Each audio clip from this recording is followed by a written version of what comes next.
Let's do it. Let's open it up to some questions here. My question is, how do you feel about... Here's my opening question for you.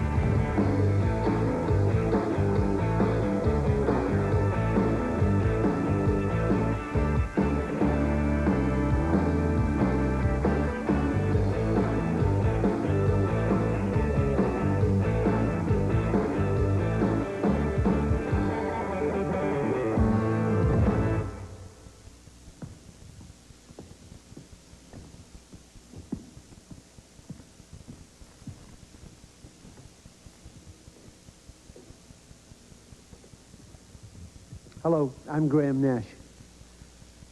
When I first got into this crazy world of rock and roll, none of us really looked at it as a long-term proposition. Instead, we just wanted to have fun, meet girls, be like the Everly Brothers or the Beatles or whoever else was on Top of the Pops that week. Now, I'm sure that if you'd approached tonight's guest in London in, say, 1964 and told him what rock and roll held in store for him, he'd have thought you were nuts.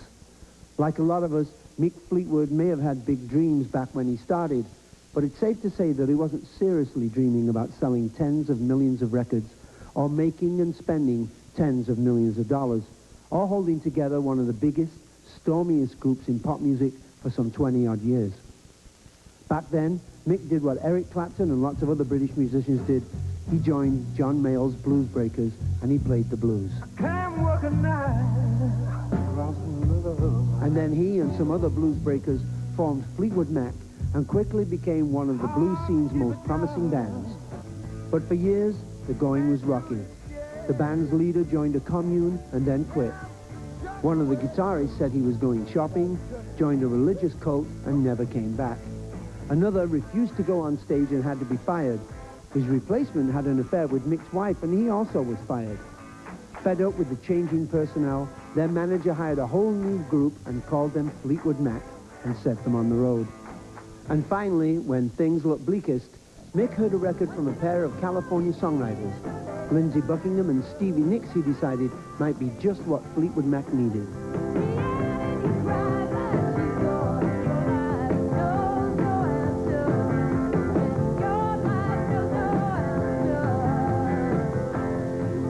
Mick was the drummer and the manager and the stabilizing influence in a group of people who didn't have much in common.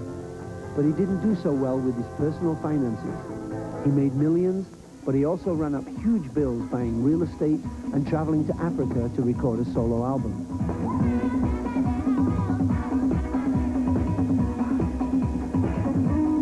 And when Fleetwood Mac started recording less frequently, Mick had to face the facts.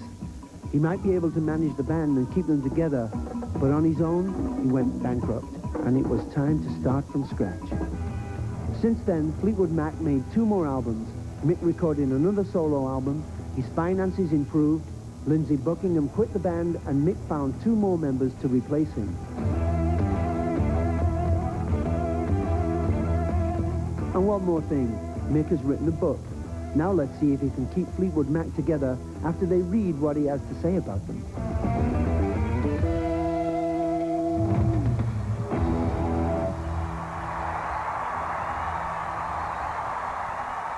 Ladies and gentlemen, would you please help me welcome to the inside track, Mick Fleetwood.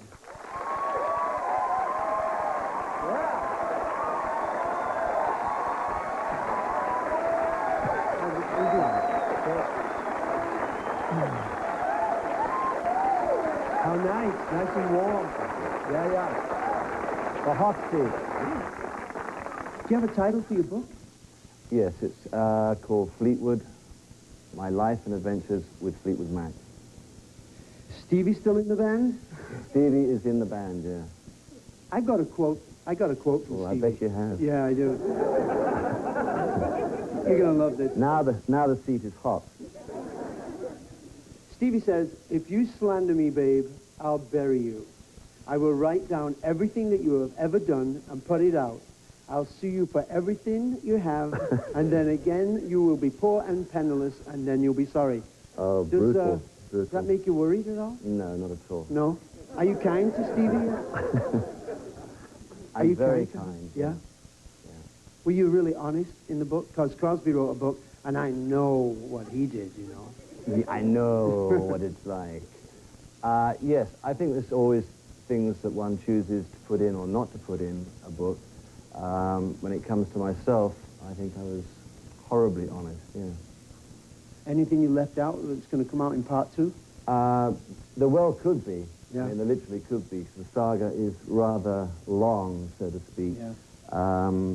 I think you just have to pick and choose what you think is going to make a cohesive, quote, book.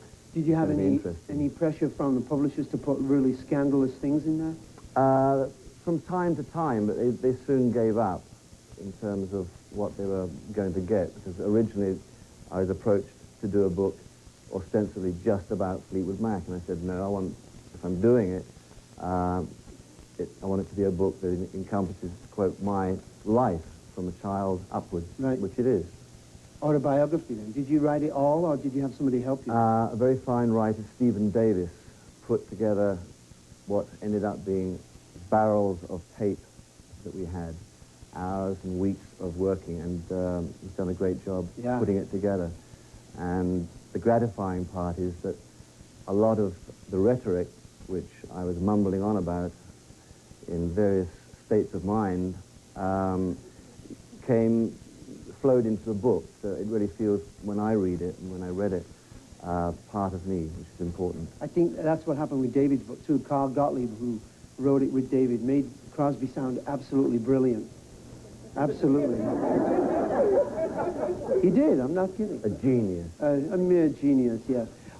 We have a small clip of you playing the drums that we'd like to show right now. Right. Okay? That's what I do. You got it.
Wasn't your first band a blues band, Mick? My first major break, so to speak, was a blues band. That was with John Mayall. John Mayall. Now, there's a name for a legend, isn't it? Indeed it is, yeah. Oh, God, he had so many people in his band. Eric Clapton. Peter Green, who started Fleetwood Mac. Right, right. John McVie, who's still in Fleetwood Mac. Yeah. In and out of John Mayall on various different occasions. Yeah. Jimmy Page. Jeff Beck? Yeah, a whole batch of people came out of that era. But the good thing is a lot of them are still around. Yeah. Thank God. Yes, thank goodness. Anybody have a question here? Yes, sir. Kind of speaking on those terms, when he was in his 20s, Paul McCartney said he didn't think he'd be rocking past 40. At 48, he's still packing them in. There's other mature groups out there like the Stones and Very Crosby, kind word, Stills, that, mature. and Nash. Very kind. When you were in your 20s, did you think you'd be rocking past 40? And what about beyond? One, I wasn't really thinking. And two, if I was given the crystal ball, I would like to think that I would be. Because from 11 years of age, I've wanted to be a drummer. And consider myself very lucky to still be doing it. So, all encompassed, I would say yes. Tell us a little more about Peter Green. Well, Peter, as I said, started Fleetwood Mac, and to this day, as far as I'm concerned, is my favorite guitar player. with all due respect to everyone that I'm playing with and have played with. He was, if you like, my musical mentor, and he left Fleetwood Mac many years ago and left a legacy which still lives on, because he was only with Fleetwood Mac for a comparatively very small amount of time, and he wrote what I consider to be classic songs, songs like Oh Well, that live on to this day, Albatross, which is maybe not so famous here, but in Europe most certainly is. He affected a lot of people. A lot of guitar players still look to Peter as being one of the greatest players that ever came out of England. And that's where is he now? Well, he lives somewhat of a hermit-type life in England, and he's no longer the Peter Green that I knew, unfortunately. One could say that he is one of the skittles that fell over in the mire of what this business can do to people. But he somewhat chose to do that, and it's a great tragedy in a way, but I think the use of that word is maybe a little harsh, because it's his life. He's still alive, and that's the main thing. But he's not playing, which is a tragedy. Can't help about the shape I'm in. I can't sing, I ain't pretty, and my legs are thin. But don't ask me what I think of you. I might not give the answer that you want me to.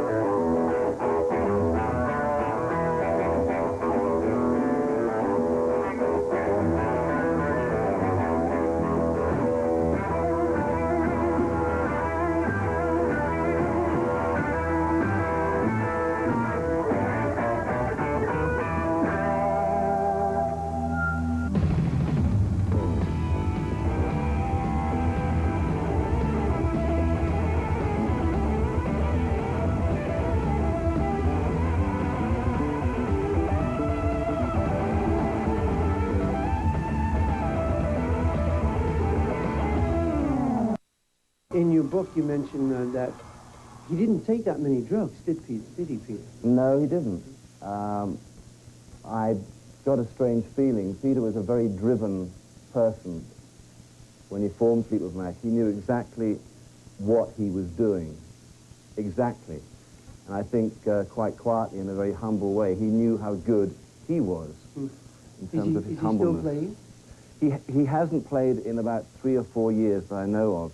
He played on an album that I made in Africa called The Visitor. That was the last time I played with Peter. He, funnily enough, I phoned him the other night, which is not like I phone him every day, and said, it was the last time I phoned him, it was a disaster. It was like, he didn't know me. And I said, well, it's Mick. It's Mick. And he said, oh. So I said, I'm terribly sorry, Pete, and put the phone up. And literally about 2 weeks ago, I phoned Peter up, and one of the things that I said, if you cut those wretched nails, because he has nails like Fu Manchu, as if like a penance, making sure that he cannot play. That he couldn't play, right. And indeed, he had cut his nails, so... Does that mean that he might play again? It's a good indication, because I said, Peter, make sure they stay that way, because a lot of people miss your playing. Yeah. I most certainly do. Big influence in your life. Very much so. Would you play a song for us? Maybe. Can't Get Over You? Huh? Yes, a pleasure.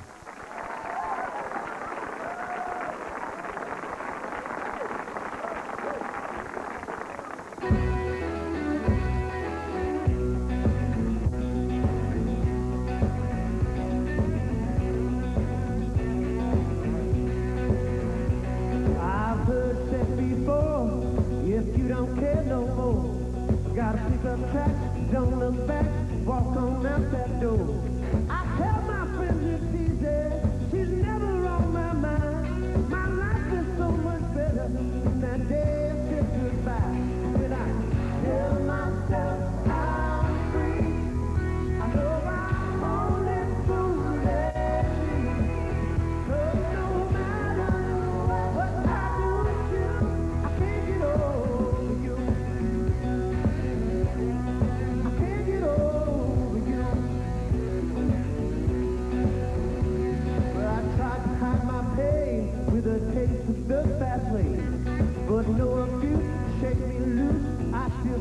mistake. I thought I would forget her, but that was just a lie. My life is so much better from that day I said goodbye. When I tell myself I'm free, I know I'm only fooling.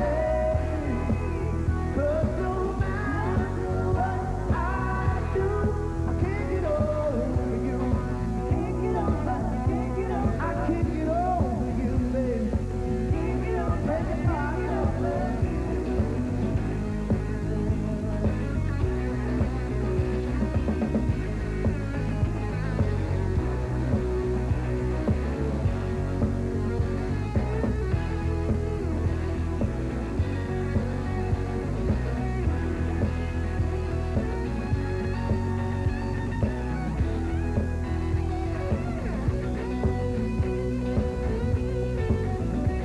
I don't know how it started. I don't know where I stand. I just want to be back in your arms once again. When I tell myself I'm free, I know I'm only fooling. 'Cause no matter what I do, I can't get over you. Can't get over, can't get over. I can't get over you. Can't get over, can't get over. I tried and I tried it. Can't get over, can't get over. I can't get over you. Can't get over, can't get over. Take it on home now, Tom.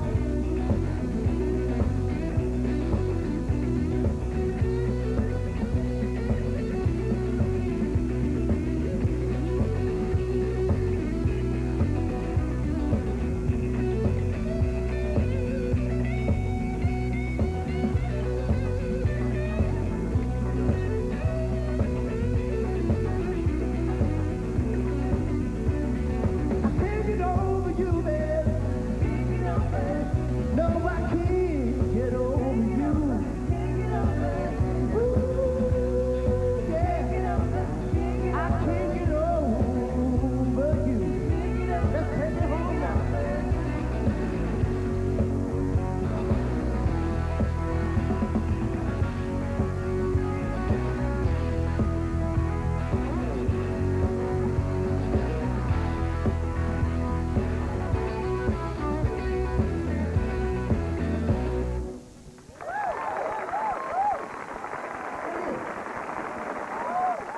The Inside Track will continue on A&E.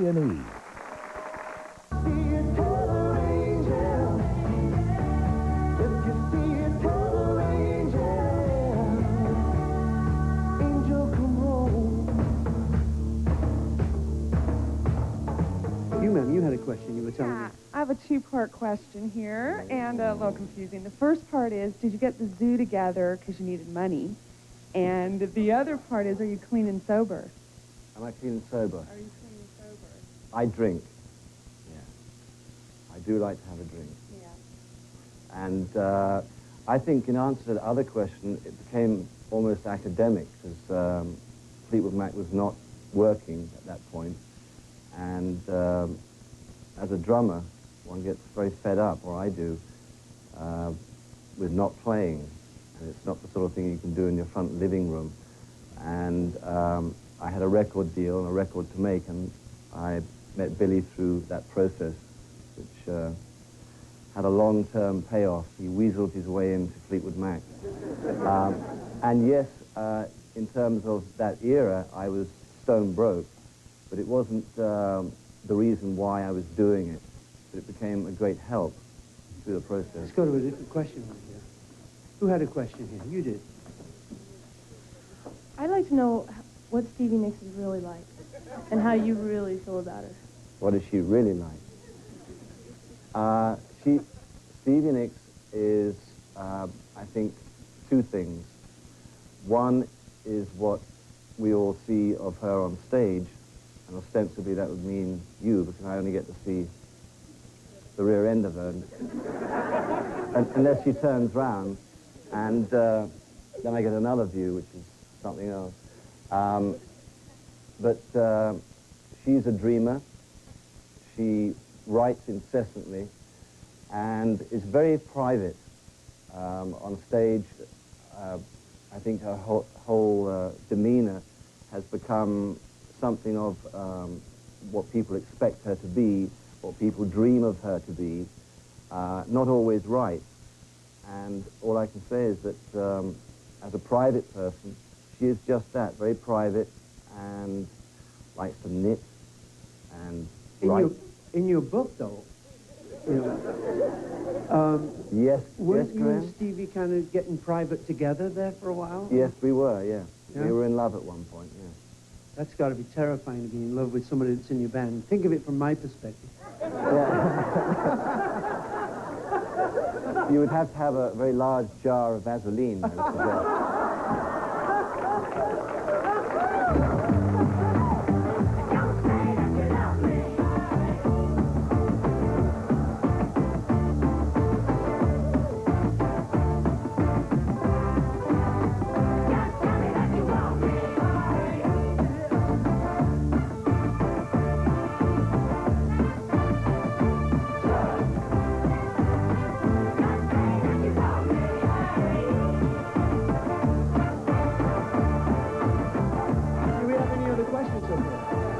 Yes, let me come on through there. Excuse me, ma'am. This is where the Vaseline comes in handy. Yes, stand up a second. Come on. I want to know, as far as you guys, do you get along okay on stage? Is it hard after writing this book and letting it all out? Does it prevent a problem on stage and working together? No, I think I can honestly say that Fleetwood Mac as a band, and more particularly the older members of the band, Billy and Rick, who's not here tonight, joined 3 years ago, more or less.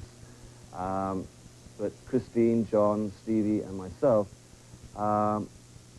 we went through so much during the making of the Rumours album and what came after, the roller coaster that sort of ensued and ate us all up after that, that the resolve to play together was never questioned. And there's a lot of respect. And the ups and downs indeed do happen, and probably still will do, but the underlying effect and overall view is that we enjoy what we're doing very much on stage, and no, it's not a problem. I can relate really closely, because when we were making the Deja Vu record, I'd stopped going out with Joni, and David's girlfriend had been killed, and Stephen had stopped going out with Judy Collins, and yet we managed to make a pretty decent album. Was that pretty much the way it was with Rumours? Very much so. I think it was just having the resolve to put, if you like, the personal, very highly emotional, highly tensioned, everything, you know, that could have been construed as the record company were phoning up every other week, really just getting ready for the phone call that it's all over. I think it's just dedication to what we were doing, right. Like Graham was saying, to what they were doing. Let's find another question. The music. Let me see, you down here? Did you ask one already? No, you didn't, did you? Come on over here. What would you like to know? There was a rumor that you had lost all of your money, and I wanted to know Very if that true, yeah. it was true, and if so, why? I think, to put it in somewhat of a delicate nutshell, one, I probably wasn't paying quite as much attention as I should have been, and there were people who were being paid to keep a lot of attention on that fact, weren't. And it's an onward-going situation which will hopefully be resolved. I have to really leave it at that. Right. But I don't think it's any secret, so I may as well, you know, there was a time when I was doing quite a bit of intake of cocaine, and people wrote that off. You see terrible headlines in England, you know, Mick Fleetwood puts $5 million worth of cocaine up his nose. It was not the case. And was nothing to do with what happened. It was bad investments, as they say. Was it painful when Lindsey left the band? Yes, it was. It was not a surprise. I think certainly myself, and I probably think the other members of the band, but most certainly myself, I knew that Lindsey was going to leave. It's just a matter of when. I think, without answering for Lindsey, I think, quite honestly, I would hazard a guess that he was already mentally out of Fleetwood Mac, maybe 2-3 years before the whole thing came down. And we made an album which he produced with Richard Dashett, who happens to be right here, Tango in the Night, and put a lot of effort into it, you know, over his 200% worth of effort, in really, I think, as his swan song with Fleetwood Mac. And it just ensued that the rest of us were eager to tour, and I really made a misjudgment how much he didn't want to go out on the road. And that issue was forced, quite literally, to get him off the fence, and he committed. And in retrospect, the fact that he had to sort of back out of the situation, which was ugly, you know, it was ugly for everyone. So he had to go his own way. I suppose in as many words, yes. And, well, that's maybe we should watch that video, Go Your Own Way.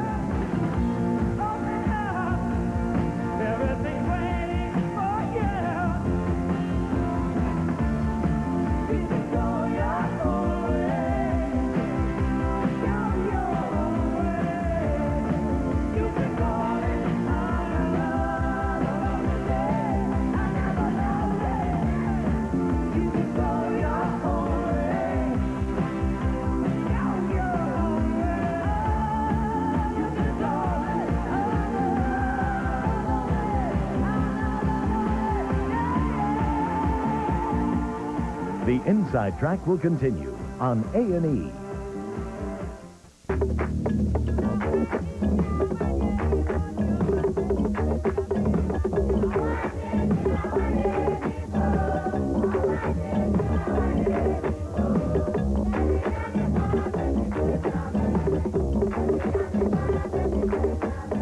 What I didn't want to do was just go and take something away, which I know has been done before. What I wanted to do was put back something that came from really Western roots, if you like, rock and roll roots.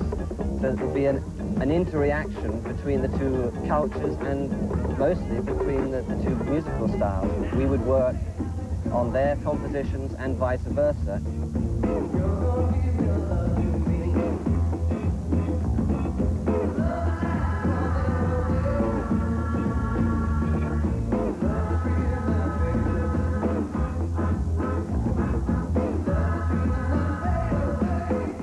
Fascinating. Tell me a little about your experiences in Africa. They were actually probably some of the most precious moments in my life, actually. Musically, we set out, again, with Richard Dashett, who produced the album in Africa, in Ghana. We set out with myself, Todd Sharp, who's playing guitar tonight, and a bass player called George Hawkins, ostensibly to mix the cultures, if you like, of music. And I felt very much that we accomplished that with the bands in Ghana. We co-wrote a lot of stuff. The whole thing was a very, very rewarding experience. And indeed. this is way beyond, way before Paul Simon and Graceland, of course. It happened to be, yeah, a long time ago. Did that upset you that he got so much attention, having No, not tried at to all. do exactly what you did? But it was nice, actually, after a concert in London, at the Royal Albert Hall, where he was playing, Isaac Asante, who played on the Graceland album and plays with Fleetwood Mac, and was someone that I had met in Ghana. Paul came up and was very gracious about the fact that he was aware of the fact that not the music, but the whole philosophy about doing something like that was acknowledged that we did it first, so to speak. Tell me a little about Zoo. We keep hearing about the Zoo. The dreaded Zoo, yeah. Well, the Zoo goes in and out of... Billy and I formed the Zoo many years ago, and it's also gone through many changes.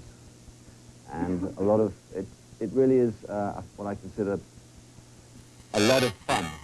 We've toured Australia and all sorts of weird pub tours in weird and wonderful places. And back here, it started to become really a sort of breeding ground for people who would often be playing with. Steve Cropper would often be up playing with us. Roy Orbison, bless his heart, not too long before he passed away, played with us. Many people. Who else, Bill? Eddie Van Halen, Dwayne Eddy. Kind of like the John Mayall blues breakers of the 80s. It became sort of that's what the zoo ended up being, where people were very welcome to come in and out. And that's what's so great about doing something like this, is being able to pull together people that we know at a moment's notice. You know. Yes. What was your question, man? A and a B question. I was always wondering, what was the inspiration for drumming, and what other passions do you have outside of drumming? Drumming was something that, for some reason, at aged about 9 years old, I wanted to do. I have no idea really where it came from, apart from my father, who was not a drummer, but he did drum. I learned out after he passed away that he actually did drum. But one thing I was very aware of, that he had a great sense of rhythm. He would always be playing with money in his pockets, or playing bottles with different levels of water at parties and stuff like that. Maybe that's where it came from. I don't know, but I've known from that time that I always had an absolute obsession about being a drummer. And the part B was... About passion, what other passions? What other passions? What other... I suppose the only other thing that I find appealing is acting. And that's something which I am a mere novice at, but it's something I've done a very little of, and I do enjoy it. I find it to be a challenge and very exciting. And if there was something else, if someone... That was you in Star Trek. There was me. I was the Antidian fish. Yeah. And I got to eat vanicula. But that would be something, if someone could wave a magic wand, that I would like to do. You keep waving over your shoulder. Billy, would you like to come down and just talk to us a second? Ladies and gentlemen, this is Billy Burnette.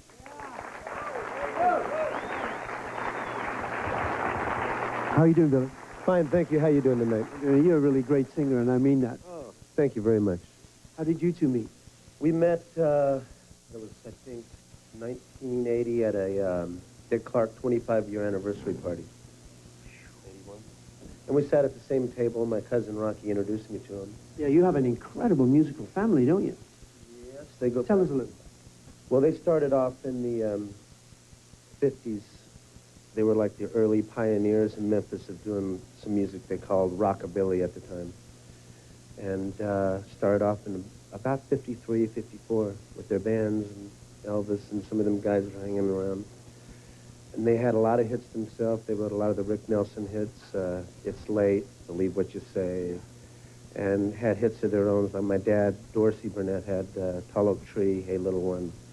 My uncle, like Dreamin', You're 16, you know, just a lot of music. Can you lend me $1? Let's hear a song. Whack another who one. wrote Bigger the Love, by the way? This is a song that wrote in Muscle Shoals years ago for one of my records, and the Zoo's been doing it for a long time, but Larry Keith, who lives in Nashville now, and Larry Henley, who was the lead singer of the New Beats and wrote the song of the year this year, Wind Beneath My Wings. Ah, beautiful. So we wrote that, and it's been one of our Zoo favorites. And Well, let's do it right now. This is Bigger the Love. You're going to love this song. Yeah.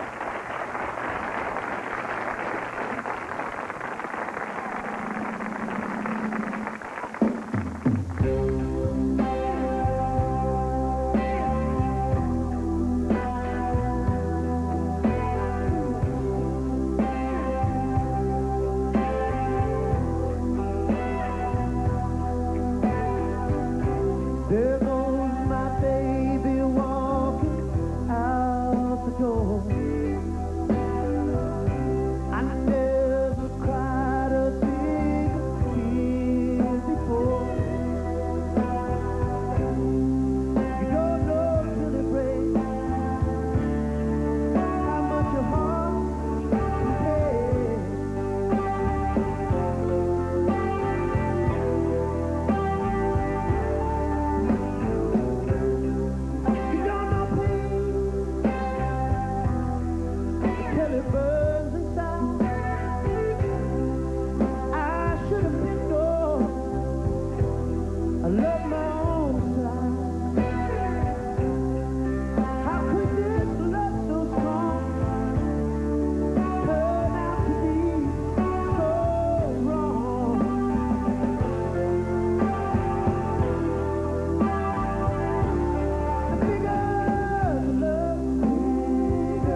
The Inside Track will continue on A&E.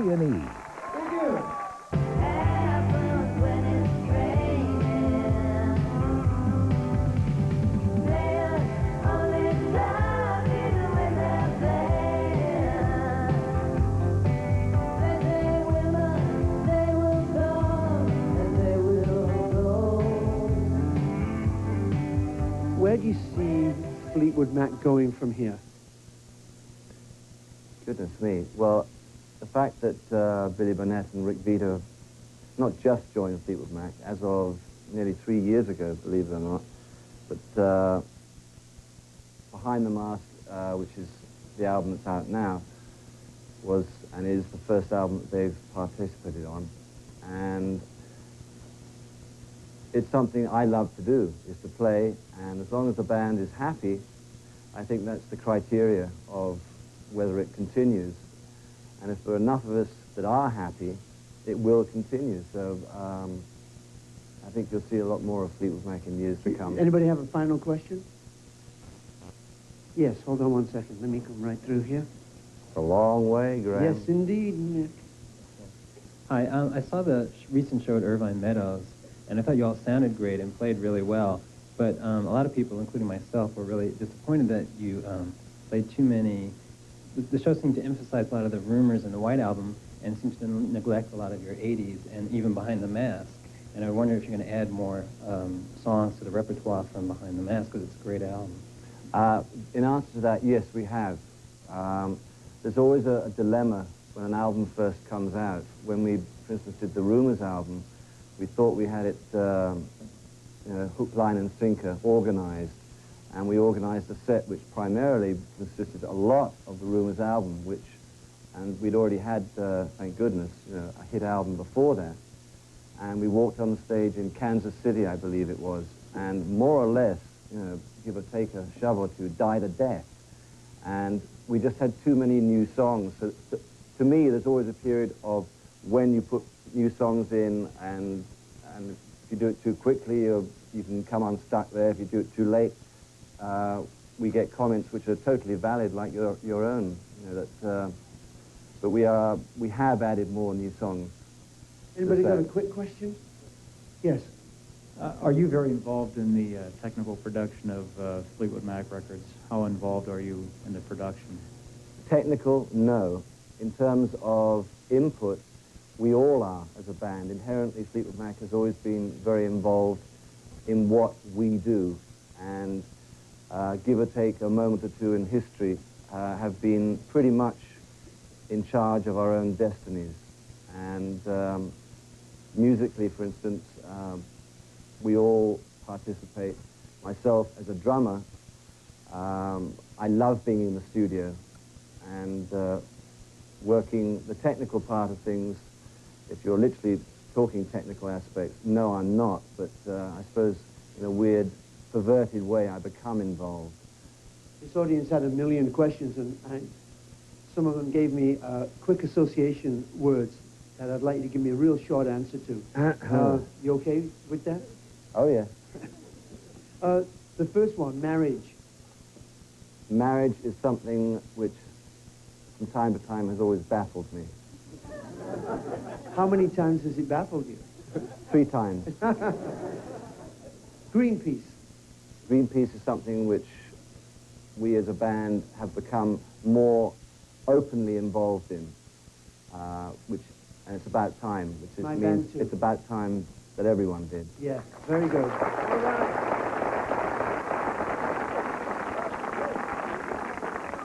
How about the future? I think the future is up to oneself. I think the future means everything that you want it to be, and keep that in mind. Be selfish, and then the whole world will continue. Thanks for taking part in this. Would you do me a favor and play a last song with Billy? This is a song, rockabilly song, kind of called Tear It Up. Yeah, let's hear it.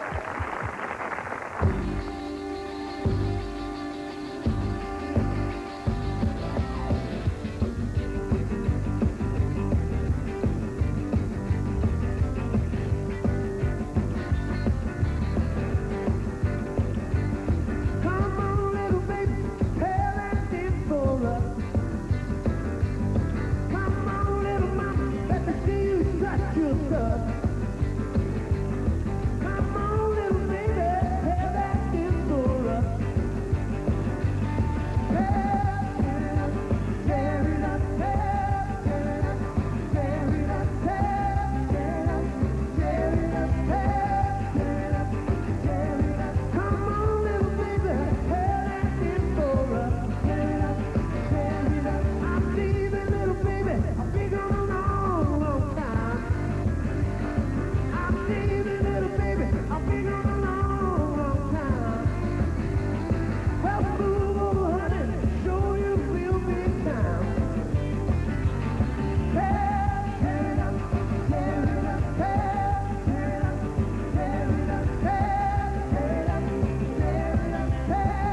Sunday, Bobby McFerrin performs his unique music stylings on Arts and Entertainment Review. Now stay tuned as Ray Sharkey hosts A&E's and Evening at the Improv. Next on A&E. Thank you. And the fellow Zoo members. Accommodations provided by Lowe's at Santa Monica Beach Hotel. Cars provided by Luxury Line Rent-A-Car.